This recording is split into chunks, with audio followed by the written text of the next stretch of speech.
Hello what's up दोस्तों, कैसे हैं आप सभी। एक बार फिर मैं सिद्धार्थ स्वागत करता हूं आप सभी का करियर भाई में।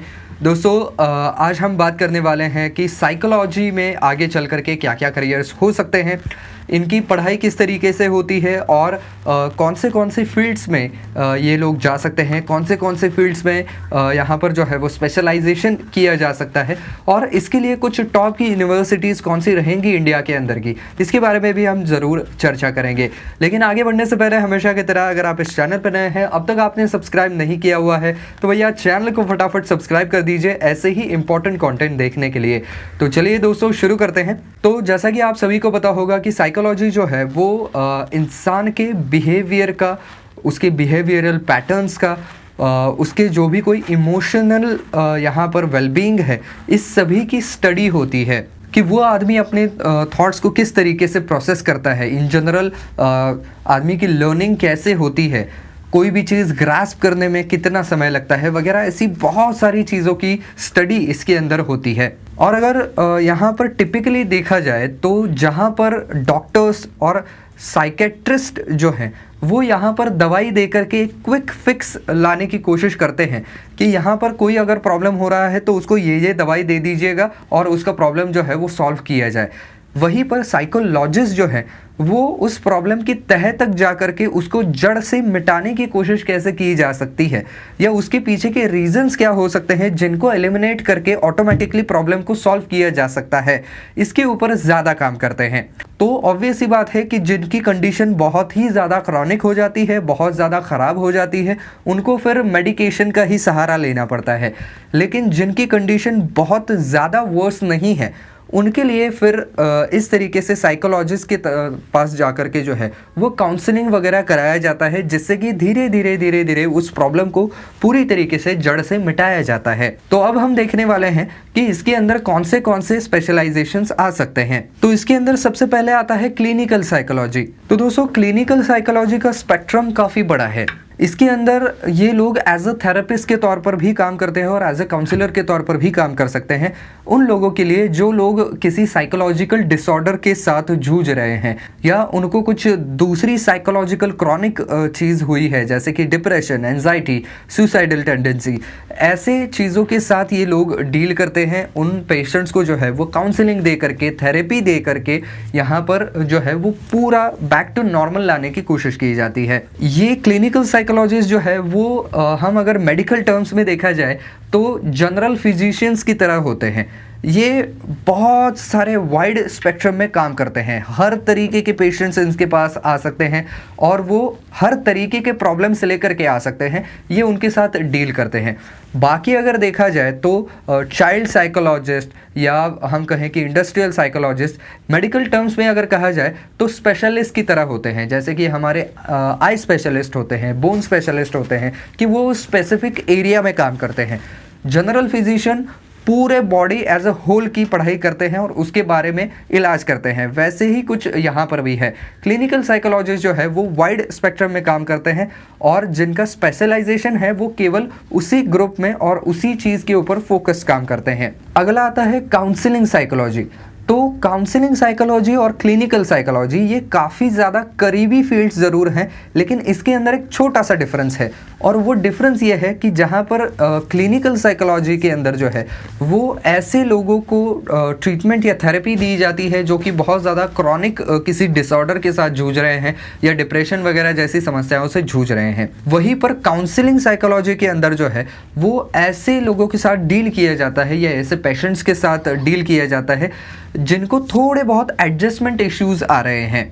और जो यहाँ पर काउंसलिंग साइकोलॉजिस्ट होते हैं उनको किसी बड़े स्कूल के अंदर या कॉलेजेस के अंदर या बड़ी बड़ी एजुकेशनल इंस्टीट्यूशंस के अंदर, हॉस्पिटल्स के अंदर जो है वो नियुक्त किया जाता है। तो वहाँ पर जो छोटे मोटे प्रॉब्लम्स आते हैं बच्चों को या पेशेंट्स को हॉस्पिटल के अंदर, उसके साथ कैसे इन पेशेंट्स को जो है वो कंफर्टेबल किया जाए और कैसे उसके लिए कुछ उपाय ढूंढे जाए, इसके ऊपर ये लोग काम करते हैं। जनरली स्कूल्स के अंदर काउंसलिंग साइकोलॉजिस्ट को को ज़्यादा एम्प्लॉय किया जाता है, क्योंकि बच्चों को कई तरीके के इश्यूज आ सकते हैं। कुछ बच्चे बहुत ज़्यादा डर जाते हैं, स्कूल के माहौल में एडजस्ट नहीं कर पाते हैं, कुछ बच्चों को यहाँ पर पढ़ाई करने में कुछ प्रॉब्लम आती है, कुछ बच्चों को दूसरे बच्चों के द्वारा जो है वो यहाँ पर परेशान किया जाता है, तो इससे कैसे डील किया जाए। या कुछ बच्चे बहुत ज़्यादा डर की वजह से ट्रॉमा में चले जाते हैं, वो तो खैर फिर क्लिनिकल में चली जाती है चीज़, लेकिन जो छोटे मोटे यहाँ पर एडजस्टमेंट इश्यूज आते हैं उनके साथ डील किया जाता है।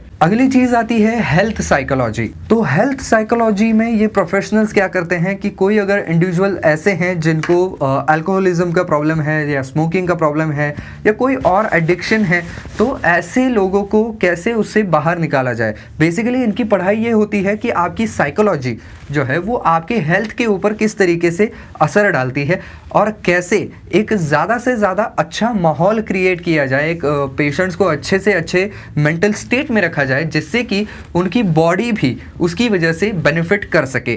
तो ये इनकी पढ़ाई होती है और इसी से रिलेटेड आगे काम होता है। फिर आता है teaching and research. As the name suggest कि यहाँ पर आप अगर आगे चल कर के साइकोलॉजी पढ़ाना चाहते हैं बच्चों को, तो इस फील्ड में आ सकते हैं और रिसर्च भी किया जा सकता है।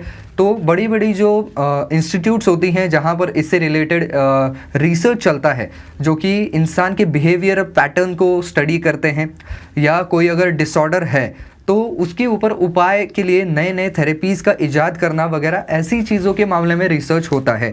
तो उस फील्ड में भी आप जा सकते हैं। अगला जो फील्ड है वो उससे भी ज़्यादा इंटरेस्टिंग है और अलग है, वो है यहाँ पर इंडस्ट्रियल या ऑर्गेनाइजेशनल साइकोलॉजी। तो इस फील्ड में जो साइकोलॉजिस्ट जाते हैं उनको किसी गवर्नमेंट एजेंसी के अंदर या किसी गवर्नमेंट ऑफिस के अंदर, किसी कॉरपोरेट ऑफिस के अंदर जो है वो नियुक्त किया जाता है, ताकि वो इंटरव्यू के लिए आने वाले जो कोई कैंडिडेट हैं उनको अच्छे तरीके से असेस कर सके। उनकी साइकोलॉजिकल क्या है, एक हम कह सकते हैं कि थॉट प्रोसेस क्या है, उनकी पर्सनालिटी कैसी है, इसको असेस करने के लिए कई ऐसे ऑर्गेनाइजेशंस में इन साइकोलॉजिस्ट को नियुक्त किया जाता है। इसी के साथ साथ कोई बड़े बड़े ऑफिसेस होते हैं तो वहाँ पर एक वर्क कल्चर कैसा होना चाहिए, वर्क एटमॉस्फेयर कैसा होना चाहिए, ज़्यादा से ज़्यादा प्रोडक्टिविटी के लिए क्या करना चाहिए, और सारे जो आपके एम्प्लॉयज़ हैं उनके इमोशनल वेलबींग के लिए, मेंटल वेलबींग के लिए, जिससे कि वो ज़्यादा से ज़्यादा अच्छा काम कर सके, ऐसी चीज़ों को हासिल करने के लिए, उसको अचीव करने के लिए, अच्छे से अच्छे रिजल्ट्स अचीव करने के लिए कौन से सेटिंग्स करने चाहिए, कौन से बदलाव करने चाहिए, ये सजेस्ट करने के लिए भी साइकोलॉजिस्ट को नियुक्त किया जाता है। फिर आता है स्पोर्ट्स साइकोलॉजी। तो एथलीट्स की मेंटल कंडीशंस को जो है वो ज़्यादा से ज़्यादा ऑप्टिमल रखने से उनका जो परफॉर्मेंस ज़्यादा से ज़्यादा अच्छा आता है, इसके ऊपर इनका फोकस ज़्यादा होता है कि कैसे हम एथलीट को ज़्यादा से ज़्यादा अच्छे मेंटल कंडीशन में रखें जिससे कि वो ज़्यादा से ज़्यादा अच्छा परफॉर्म कर पाए। अगर कुछ यहाँ पर कंपटीशन में कुछ हार भी हुई है तो उसको कैसे डील किया जाए, कैसे हम एथलीट को ज़्यादा से ज़्यादा मोटिवेटेड रखें। अगर वो हार के भी आया हुआ है तो भी उसका मनोबल जो है वो कैसे हम अप कर सकते हैं, कैसे उसका मोराल अप रख सकते हैं, इसकी तरफ ये लोग ज़्यादा ध्यान देते हैं। और आखिर में आता है एजेंसी और कम्युनिटी काउंसलिंग। तो इसके अंदर जो सरकार की तरफ से कम्युनिटी मेंटल हेल्थ सेंटर्स होते हैं वहाँ पर नियुक्त किया जाता है, या किसी बड़े बड़े जो अस्पताल होते हैं वहाँ पर भी नियुक्त किया जा सकता है, या कोई अगर रिहैबिलिटेशन वहाँ पर सेंटर्स खोले गए हैं तो वहाँ पर भी इन साइकोलॉजिस्ट को नियुक्त किया जा सकता है। फिर आती है एजुकेशनल साइकोलॉजी। तो एजुकेशनल साइकोलॉजी के अंदर ह्यूमन का लर्निंग पैटर्न कैसे होता है, कैसे कोई भी बच्चा जो है वो नई चीज़ों को सीखता है, उसकी मेथड्स अलग अलग क्या हो सकते हैं, कैसे हम पढ़ाई को ज़्यादा से ज़्यादा इंटरेस्टिंग बना सकते हैं या कुछ इस तरीके से ढाल सकते हैं जिससे कि वो समझने में बिल्कुल ही सरल हो जाए। और अभी जो हमारी एजुकेशनल सिस्टम है इसके अंदर बच्चों को कौन से प्रॉब्लम्स फेस करने पड़ रहे हैं, इस सभी के ऊपर जो है वो पढ़ाई की जाती है, रिसर्च किया जाता है। और जो बहुत ज़्यादा इंटरनेशनल और बड़े बड़े स्कूल्स होते हैं उनके अंदर एजुकेशनल सेक्टर्स के साइकोलॉजिस्ट को नियुक्त किया जाता है, क्योंकि ये स्कूल्स जो है वो पढ़ाने के अपने तरीके भी ईजाद करती हैं, उसको इवॉल्व करती हैं, इनोवेट करती हैं। और साथ ही साथ सरकारों में भी जो है वो इनकी राय ली जा सकती है या इनको काम पर रखा जा सकता है, क्योंकि नई नई जो एजुकेशनल पॉलिसीज़ क्रिएट की जाती हैं या नए नए सिलेबस क्रिएट किए जाते हैं उसको किस तरीके से ढाला जाए इसके ऊपर भी उनकी एक राय ली जाती है। बाकी फिर स्कूल काउंसलिंग करके एक स्पेशलाइज सेक्टर भी आता है, जहाँ पर कोई बच्चे अगर यहाँ पर फैमिली प्रॉब्लम्स के साथ डील कर रहे हैं, पीयर प्रेशर के साथ डील कर रहे हैं, या स्कूल के माहौल के अंदर यहाँ पर ढल नहीं पा रहे हैं, तो ऐसे बच्चों को हेल्प करने के लिए जो है वो स्कूल काउंसलिंग का सहारा लिया जाता है। इसके बाद आता है स्कूल साइकोलॉजी। तो स्कूल काउंसलिंग अलग होता है, साइकोलॉजी अलग होती है। स्कूल साइकोलॉजी में क्या होता है कि अलग अलग बच्चे जो आते हैं जिनके पास ऑलरेडी कुछ ना कुछ प्रॉब्लम्स हैं, उनके ऊपर कुछ टेस्ट कंडक्ट किए जाते हैं, कुछ थेरेपीज दी जाती हैं और उनका एक्चुअल प्रॉब्लम क्या है ये ढूंढने की कोशिश की जाती है। और आखिर में आता है सोशल वर्क, कि अगर आपको साइकोलॉजी की पढ़ाई करने के बाद एज अ सोशल वर्क के तौर पर अपने हुनर का इस्तेमाल करना है या किसी कम्युनिटी में जा कर के उनका काउंसलिंग करना है, तो ये अलग एक फील्ड आ जाता है। फिर आप एनजीओज़ के साथ वगैरह भी काम करते हैं या ओल्ड एज होम्स के साथ काम करते हैं। तो दोस्तों ये है सारे फील्ड्स जो कि आप साइकोलॉजी करने के बाद परस्यू कर सकते हैं। अब बात करते हैं कि इसके लिए पढ़ाई क्या करनी पड़ेगी। तो प्रेफरेबली अगर आपको साइकोलॉजी में ही जाना है तो 12वीं की एग्ज़ाम जो है वो आप साइकोलॉजी सब्जेक्ट लेकर के पास करेंगे तो ज़्यादा बेहतर रहेगा। इसके बाद ऑब्वियसली आपको बैचलर डिग्री कंप्लीट करनी पड़ेगी with psychology as a major subject, और आपको कोई ऐसा करिकुलम चूज करना पड़ेगा जिसके अंदर ये 3 जो मैं आप बताने वाला हूँ उन चीज़ों का वहाँ पर इंक्लूडेशन होना चाहिए, जिसके अंदर पर्सनालिटी डेवलपमेंट के बारे में पढ़ाया जाता है जिस करिकुलम के अंदर, इसी के साथ साथ साइकोथेरेपी के बारे में पढ़ाया जाता है और न्यूरोसाइकोलॉजी के बारे में पढ़ाया जाता है। ये 3 चीज़ें जो है वो मेन है, वो अगर आपके करिकुलम में है और आपने उसी के साथ बैचलर डिग्री कंप्लीट की हुई है, then you can call yourself as a certified psychologist, यानी कि आपने उसकी डिग्री कंप्लीट कर ली है। इसके बाद आप पोस्ट ग्रेजुएशन भी इसके अंदर कर सकते हैं। तो पोस्ट ग्रेजुएशन में या तो आप एमए विद साइकोलॉजी कर सकते हैं या एमएससी इन साइकोलॉजी कर सकते हैं, जिसके अंदर साइकोलॉजी, सोशल वर्क और काउंसलिंग, इन तीनों में से कोई एक सब्जेक्ट में आपका स्पेशलाइजेशन या मास्टर्स जो है वो कंप्लीट करना होगा आपको। अगला जो स्पेशलाइजेशन है वो आप डॉक्टरेट लेवल तक कर सकते हैं, यानी कि एमफिल या पीएचडी तक की पढ़ाई कर सकते हैं। अगर आपको रिसर्च में ज़्यादा इंटरेस्टेड है या तो आपको साइकोलॉजी पढ़ाने में ज़्यादा इंटरेस्ट है तो आप पीएचडी या एमफिल तक पढ़ाई कर सकते हैं। अगर इन टोटल अगर देखा जाए तो 11वीं 12वीं उसके बाद 3 साल का आपका ग्रेजुएशन, और उसके बाद आप पोस्ट ग्रेजुएशन कर सकते हैं जो कि और 2 साल की डिग्री होती है, और अगर पढ़ना चाहते हैं तो एमफिल और डॉक्टरेट भी कर सकते हैं और 2 साल उसके अंदर लग जाते हैं। तो अब दोस्तों खाली इतना बोल करके मैं छोड़ने नहीं वाला हूँ कि क्या क्या पढ़ाई लगती है, लेकिन अगर एक अच्छा साइकोलॉजिस्ट आपको बनना है तो फिर आपके अंदर कौन सी क्वालिटीज़ होनी चाहिए, इसके बारे में भी हम बात करेंगे।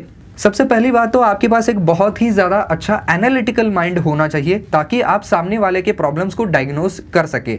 कुछ उसके जो लक्षण है उसको एनालाइज करके उसका क्या प्रॉब्लम हो सकता है इसका जो है वो आपको अंदाज़ा लगाना आना चाहिए। अगली चीज़ है आपके कम्युनिकेशन स्किल्स एट पार, मतलब एक्सेलेंट ही होने चाहिए। ये बहुत ज़्यादा ज़रूरी है क्योंकि जनरली जिन लोगों के साथ कुछ मेंटल प्रॉब्लम्स होते हैं वो इतना आसानी से ओपन अप नहीं हो पाते हैं, तो आपको उनको ओपन अप करना पड़ेगा, उनके प्रॉब्लम्स के बारे में उनसे निकलवानी पड़ेगी चीज़ें, तभी आप जान पाएंगे कि क्या उनका एक्चुअल प्रॉब्लम है। तो इसके लिए कम्युनिकेशन स्किल्स काफ़ी बेहतरीन होने चाहिए। उस आदमी को ज़्यादा से ज़्यादा कंफर्टेबल करा के उससे जो है वो उसके प्रॉब्लम के बारे में पूछना, क्योंकि ये चीज़ें बहुत ज़्यादा ट्रॉमेटिक भी होती है, बहुत ज़्यादा तकलीफ देह होती है, लेकिन फिर भी आपको आपके कम्युनिकेशन स्किल्स के ज़रिए सामने वाले को कम से कम तकलीफ देते हुए उसके प्रॉब्लम के बारे में जानना है। अगली चीज़ है पेशेंस। तो ये चीज़ बहुत ही ज़्यादा इम्पॉर्टेंट है, पेशेंस होना बेहद ज़रूरी है, क्योंकि कई बार ऐसा होता है कि काउंसलिंग सेशंस के अंदर जो है वो जो भी कोई पेशेंट्स आए हुए हैं जिनको कुछ प्रॉब्लम है वो वायलेंट हो सकते हैं, वो बहुत ज़्यादा रो सकते हैं, वो अपने ही हम कहें कि एक जोन में जा सकते हैं, जिससे कि उनको बाहर लाना बहुत कठिन हो जाता है। कई बार थेरेपी जो है वो उतने इफ़ेक्टिवली या उतने तेज़ी से काम नहीं करती हैं, तो आपको उसके अंदर परसिवरेंस रखना पड़ता है, कंटिन्यूसली थेरेपी देनी पड़ती है, और इस सभी में बहुत ज़्यादा पेशेंस की ज़रूरत पड़ती है। अगली चीज़ है कि आपके पास एक जेन्युइन पैशन होना चाहिए कि मुझे किसी की मदद करनी है अपने नॉलेज के हिसाब से और उसको उससे बाहर निकालना है। तो ये पैशन जब तक आप में नहीं आएगी तब तक फिर काम नहीं बन पाएगा। और 2 आखिरी चीज़ें जो कि सबसे इम्पॉर्टेंट है वो है कंपैशन कंबाइंड विथ ड्राइव। तो इसका मतलब क्या है कि सामने वाले के लिए जो है वो आपके मन में सहवेदना होनी चाहिए, उसके लिए सिंपैथी होनी चाहिए और उसका प्रॉब्लम मुझे सॉल्व ही करना है, ये जुनून आपके अंदर होना चाहिए।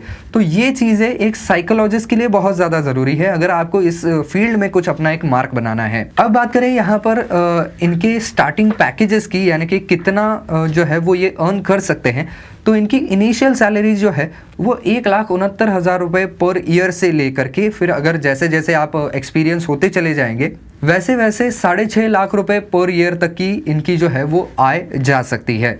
और अगर आप उस फील्ड में और भी ज़्यादा एक्सेल करते हैं, बहुत सालों से प्रैक्टिस कर रहे हैं, then there is no limit, क्योंकि फिर आप अगर अपनी खुद की प्रैक्टिस करते हैं तो आप अपने हिसाब से फिर चार्ज कर सकते हैं। अब बात करें अगर साइकोलॉजी के लिए कौन सी यहाँ पर इंस्टीट्यूशंस अच्छी रहेंगी, तो इसके अंदर सबसे पहले आती है यूनिवर्सिटी ऑफ दिल्ली। इसके बाद आता है Indian institute of psychology and research जो कि बैंगलोर के अंदर है। इसके बाद आती है Amity institute of behavioural health and allied science Noida. इसके बाद यूनिवर्सिटी ऑफ राजस्थान भी है, लॉयला कॉलेज है, यूनिवर्सिटी ऑफ मुंबई एक अच्छी यूनिवर्सिटी है साइकोलॉजी के लिए, यूनिवर्सिटी ऑफ कलकत्ता भी है और गुरु नानक देव यूनिवर्सिटी अमृतसर पंजाब, ये भी एक अच्छी यूनिवर्सिटी साइकोलॉजी के लिए रह सकती है। तो बस दोस्तों आज के वीडियो में बस इतना ही। अगर अब तक की मेहनत मेरी आपको पसंद आई हुई है तो प्लीज़ लाइक कर दीजिए, वीडियो को ज़्यादा से ज़्यादा शेयर कर दीजिए। आपके कुछ सवाल हैं तो नीचे लिख सकते हैं।